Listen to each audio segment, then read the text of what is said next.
Bienvenue sur ma chaîne, aujourd'hui on explore la folie. Mon nom est Hughes, c'est parti.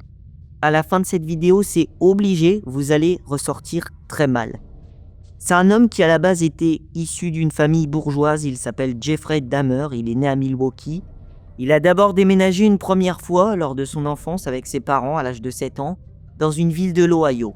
Plus tard, il s'établira de nouveau à Milwaukee pour trouver un emploi et acheter un appartement à prix abordable. En réalité, les deux parents ne s'occupaient pas vraiment de leur jeune fils. Pendant ce temps, lui, il en profitait pour faire des choses inquiétantes. Étant jeune, il jouait avec des amis imaginaires et avait un comportement étrange. Adolescent, il disséquait les animaux et buvait des dizaines de litres d'alcool.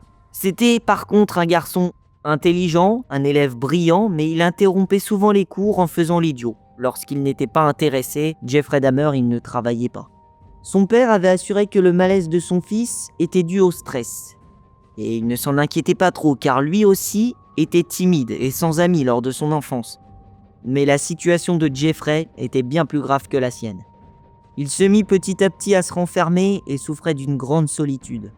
2 ans plus tard, il commença à dérailler en faisant des expériences sur des animaux morts. Il décapitait des souris et blanchissait des os de poulet avec de l'acide. Un jour, il cloua la carcasse d'un chien sur un arbre et planta sa tête coupée sur un pieu.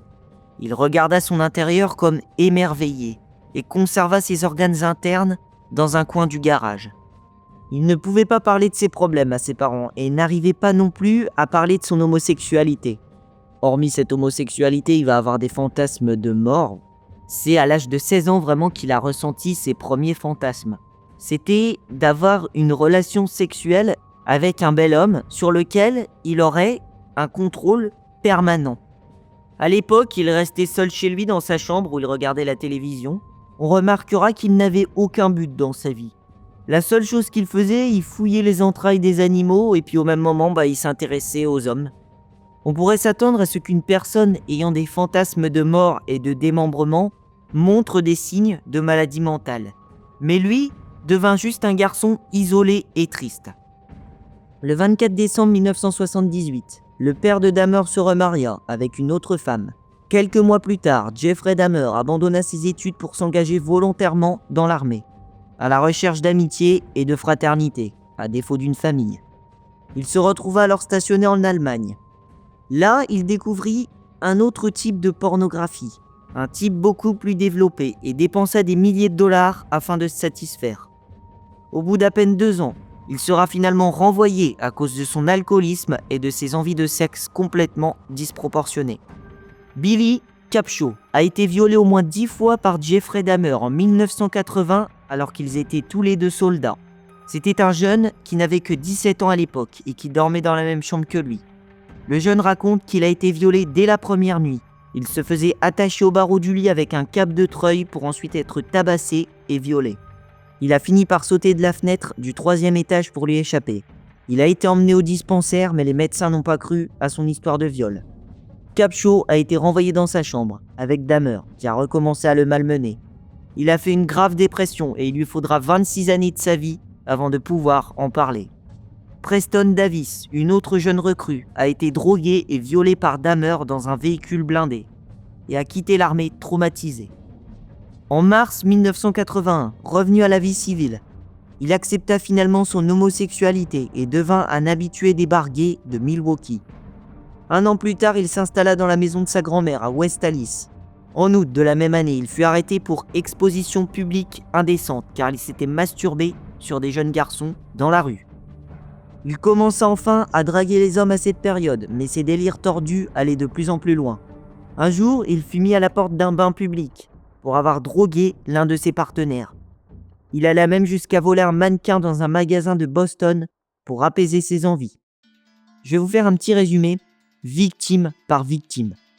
Le 18 juin 1978, Steven Hicks, un jeune autostoppeur de 19 ans, avait été vu pour la dernière fois à un concert de rock de Chippewa Lake Park dans l'Ohio et devient la première victime de Jeffrey Dahmer.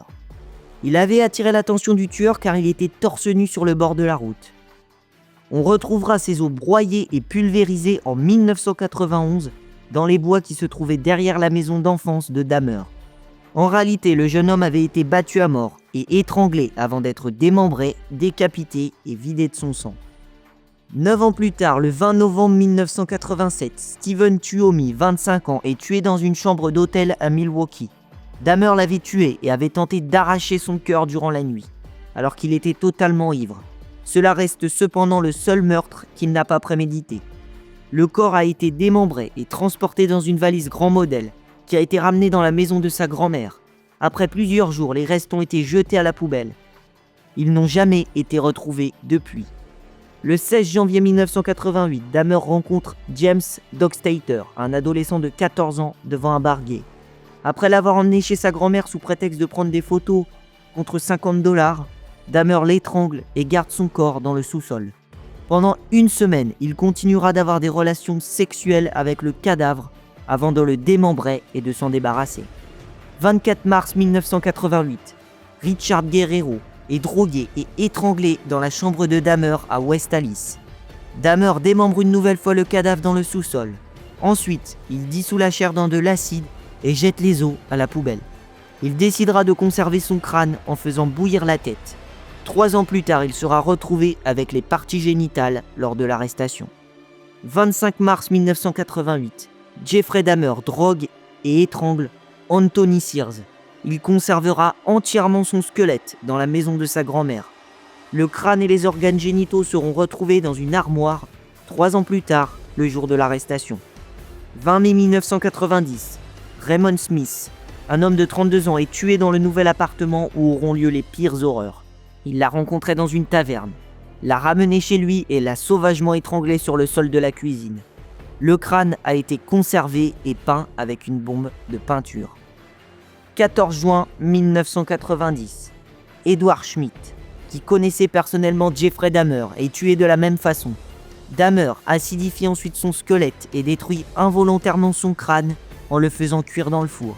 Une nouvelle fois encore, aucun reste ne sera retrouvé. 2 septembre 1990, Ernest Miller, un danseur de 22 ans, rencontre Dahmer dans une librairie. Dahmer a dit qu'il avait été directement subjugué par sa beauté. Une fois de plus chez lui avec le jeune homme, il l'égorgea et le démembra dans sa baignoire. 24 septembre 1990, David Thomas est attiré dans l'appartement de la mort pour une séance photo contre rémunération. Dahmer le drogue afin de le rendre inconscient et prendra ensuite des photos Polaroid du processus de démembrement. Sur l'une des photos, la tête est posée sur la table à côté du pénis et des mains qu'il a découpées. 18 février 1991, Curtis Strother, 17 ans, est abordé par Dahmer alors qu'il attendait à un arrêt de bus. Dahmer le conduit à son appartement en lui tendant un piège. Curtis est ensuite drogué, menotté et étranglé pour ensuite être démembré dans la baignoire. Son crâne, ses mains et ses organes génitaux seront minutieusement conservés. 7 avril 1991, Errol Lindsay est la première victime sur laquelle Dahmer va pratiquer sa technique de forage. Le but est d'en faire son esclave sexuel. Comble de l'horreur, le jeune homme se réveilla après s'être fait percer le crâne.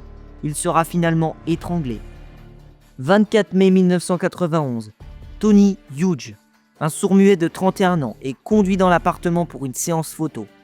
Comme Hughes était sourd, il communiqua avec Dahmer en écrivant sur des papiers. Une fois de plus après le meurtre, il photographia le processus de démembrement. L'identité de Tony Hughes sera confirmée grâce à ses dents. 27 mai 1991, Konerak Sinthasomphone est drogué avec une boisson dangereuse et subit une nouvelle fois la technique de forage. Seulement, Dahmer sort un moment pour acheter de la bière, tandis que le jeune homme parvient à s'enfuir nu dans la rue avec un trou dans le crâne et l'anus totalement détruit. Quand Dahmer revient, il découvre 3 jeunes femmes autour du jeune homme tentant de l'aider qui appelle la police. Il parvient alors à convaincre les policiers en leur disant qu'il s'agit d'une dispute entre amoureux. Les 2 policiers quelque peu homophobes le croient et décident de le laisser repartir avec. Et ce fut fatal. Sa tête décapitée sera placée dans le congélateur, son corps sera démembré. 30 juin 1991, Matt Turner rencontre Dahmer à la Chicago Pride Parade dans l'Illinois. Il est alors invité chez lui, dans le Wisconsin, pour une séance photo. Turner est drogué, étranglé et démembré dans la baignoire. 5 juillet 1991, Jeremiah Weinberger, un homosexuel de 23 ans, attiré physiquement par Dahmer, décide de le suivre dans son appartement. Dahmer le drogue, lui perce le crâne et injecte de l'eau bouillante dans la cavité. Il dira plus tard que sa mort est la plus exceptionnelle de toutes, car c'est la seule victime qui est morte les yeux ouverts. 15 juillet 1991, Olivier Lassie devient la 16e victime. Un passionné de musculation, il a été drogué et étranglé avec un bracelet en cuir avant d'être décapité. Sa tête et son cœur ont été placés dans le réfrigérateur. 19 juillet 1991, Joseph Bradehoft. C'était un homme de 25 ans qui était aussi le père de 3 enfants. Il s'était déplacé du Minnesota afin de tenter de trouver un travail dans la ville ouvrière de Milwaukee. Arriva enfin le 22 juillet 1991. Dahmer va rencontrer Tracy Edward et il va dire à Tracy Edward de venir chez lui. Il va l'inviter. Tracy Edward n'était pas homosexuel, mais il va dire viens, on prend du bon temps, on boit des bières, etc. chez moi. Tracy Edward, il va accepter, il va se dire tiens, il a l'air sympa et tout. Ensuite, une fois arrivé dans l'appartement, il va lui offrir un verre. Bien sûr, le verre c'est du poison, clairement. Et Edward va raconter que Dahmer avait commencé par la suite à lui faire des avances sexuelles avant de lui menotter le poignet droit. Il lui avait d'ailleurs présenté plusieurs photos Polaroid de ses dernières victimes. Heureusement, Tracy parvient à se libérer et à se précipiter vers la porte qui n'était pas fermée à clé. Le tueur essaya alors de le ramener à l'intérieur et ils commencèrent à se battre. Dahmer reçut un coup sur la tête qui le projeta à terre. Tracy courut dans le couloir et sortit de l'immeuble. Les officiers de police, Muller et Roth, faisaient leur patrouille de nuit lorsqu'ils arrivèrent en voiture sur la 25e rue. Tracy Edward leur hurla de s'arrêter. Terrifié, il leur expliqua qu'un homme avait essayé de le tuer. Les policiers tentèrent d'enlever les menottes de son poignet, mais les clés n'étaient pas les bonnes. Ils escortèrent alors Edwards jusqu'à l'appartement qu'il leur désigna, au 213 Oxford Apartment. La porte fut ouverte par un homme blanc et blond, qui les laissa entrer. L'intérieur était propre et ordonné. Dahmer reconnut que les menottes étaient bien à lui et expliqua que les clés étaient sur la commode de sa chambre. À ce moment-là, les policiers pensaient être encore en présence d'une querelle d'homosexuels qui avait mal tourné, rien de plus. Mais dans la chambre, les officiers trouvèrent un couteau de boucher présentant des traces de sang ainsi que 74 Polaroids montrant des hommes dans diverses activités homosexuelles. Certaines de ces photos présentaient des hommes morts. Sur plusieurs d'entre elles, les corps étaient démembrés et mutilés. L'officier Muller réalisa que les photographies avaient été prises dans la pièce. L'un des 2 policiers ouvrit alors le réfrigérateur et se mit à hurler. Il y avait la tête décapitée à l'intérieur. Dahmer tenta alors de s'enfuir, mais les 2 policiers le plaquèrent au sol et lui passèrent des menottes. Leurs collègues continuèrent à fouiller l'appartement et firent des découvertes absolument abominables. Dans le frigo, il y avait 3 autres têtes côte à côte dans des sacs plastiques fermés ainsi qu'un cœur humain. Au fond du placard adjacent, il y avait une marmite métallique qui contenait des mains et des organes génitaux momifiés. Sur une étagère se trouvaient 2 crânes. Dans le placard, il y avait aussi des récipients d'alcool et d'acide ainsi que des bocaux contenant des pénis préservés dans du formol. 3 autres crânes furent découverts dans une commode. Dans un placard, on retrouva un squelette entier, des touffes de cheveux desséchés et des organes génitaux qu'il avait déchiquetés. Dans une boîte, il y avait 2 autres crânes. Dans le tambour 215 litres, 3 torses humains aux différents stades de la décomposition. Certains Polaroids avaient été pris par Dahmer alors qu'il démembrait ses victimes. L'un représentait clairement une tête décapitée dans un évier. Un autre montrait une victime incisée du cou à l'aine comme un cerf étripé après la chasse, avec une coupure si nette qu'on pouvait voir l'os de ses parties génitales. Certaines de ces photos montraient ses victimes avant qu'il ne les tue, dans diverses poses érotiques ou lors de séances de bondage. On retrouva également des cartes de crédit, des permis de conduire et des cartes d'identité ayant appartenu aux victimes. Son frigo ne contenait aucune nourriture, que des condiments. Dans le réfrigérateur, il y avait des poumons, des foies, des reins et un cœur qu'il avait prévu de manger le lendemain. Le 25 juillet 1991, soit 3 jours après, Dahmer est inculpé de 4 homicides volontaires. Le 22 août, il est accusé de 15 meurtres et plaide non coupable pour cause d'aliénation mentale, avant de se rétracter 1 an plus tard afin de plaider coupable. 2 enquêteurs lurent tour à tour la confession de 160 pages écrite par le tueur. C'était un catalogue de perversions sexuelles. Finalement, l'avocat de Dahmer dressa le tableau de son client pour le jury. En gros, son avocat va dire des mots-clés, on va dire, qui correspondent à la personnalité de son client afin de prouver qu'il est fou pour ne pas qu'il termine en prison. Des crânes dans le placard, cannibalisme, pulsion sexuelle, perforage de crâne, nécrophilie, consommation d'alcool excessive, tentative de créer un sanctuaire, lobotomie, dépeçage, appel de taxidermistes, les taxidermistes c'est des empailleurs, visite de cimetière, masturbation. Ceci est Jeffrey Dahmer, un train fou sur les rails de la folie. Dans la confession qu'il va adresser au juge, il relate une odyssée sanglante de 30 ans. Elle commence ainsi. Votre honneur, c'est terminé. Il n'a jamais été question de me libérer.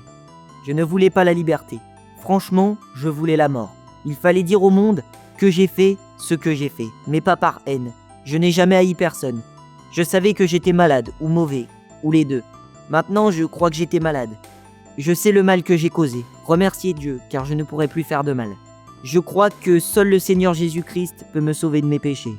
Je ne demande pas de considération. Au total, il fut condamné 15 fois à la prison à vie, soit 957 ans de prison. Lors de son arrivée, il s'adapta très vite à la vie pénitentiaire et fut placé avec les autres détenus, ce qui nuisait fort à sa sécurité. Il fut d'abord attaqué le 3 juillet 1994 durant un service religieux par un jeune Cubain qu'il n'avait jamais vu auparavant. On le plaça alors dans une zone de haute sécurité. Il devint petit à petit un prisonnier modèle et fut de nouveau autorisé à manger dans les zones communes. On lui donnait aussi régulièrement des travaux de nettoyage à faire avec des équipes de prisonniers. Le matin du 28 novembre 1994, il est assassiné par Christopher Scarver, un jeune noir schizophrène qui pensait être le fils de Dieu. 20 minutes après le début du nettoyage, un gardien revint pour voir si tout allait bien. Il trouva Dahmer face contre terre dans une mare de sang, le crâne fracassé. À la demande de sa mère, son cerveau fut préservé dans le formol afin d'être étudié. Son père s'y opposa et remporta le procès afin de répondre aux dernières volontés de son fils qui souhaitait être incinéré et disparaître totalement. Un grand hommage aux victimes et à leurs familles, encore aujourd'hui. Donc c'était Hughes, je vous remercie pour votre fidélité d'être actif sur la chaîne. Les sujets vont continuer, les serial killers n'ont qu'à bien se tenir. D'ici là, portez-vous bien, je vous souhaite une très bonne continuation tout le monde. Ciao.